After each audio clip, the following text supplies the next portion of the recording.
Vous avez fait la guerre, la Seconde Guerre mondiale, vous avez été en Indochine, vous avez participé à pas mal de campagnes militaires. Qu'est-ce qui vous a le plus frappé dans toute cette carrière? Eh bien, durant mes 23 années passées dans l'armée française, ce qui m'a le plus frappé, c'est la guerre d'Indochine, qui n'est pas du tout comme toutes les guerres dont on peut en avoir à parler.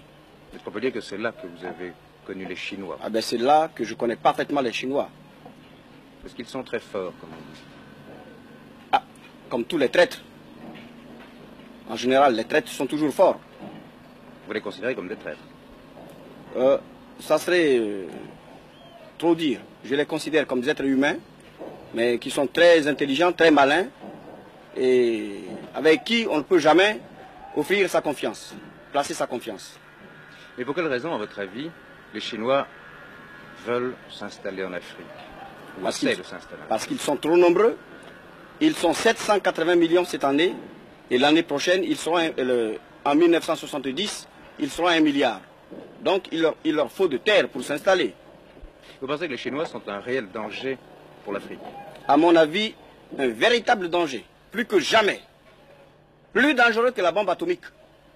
Parce que très souvent, les Chinois ont des arguments un peu raciaux. Ils disent aux Africains, nous sommes, vous et nous, Chinois, des gens de couleur. Est-ce que ça n'est pas un argument qui a une portée? Vous voulez que je vous dise une chose? En Indochine, un Vietnamien n'a pas le droit d'épouser une Chinoise.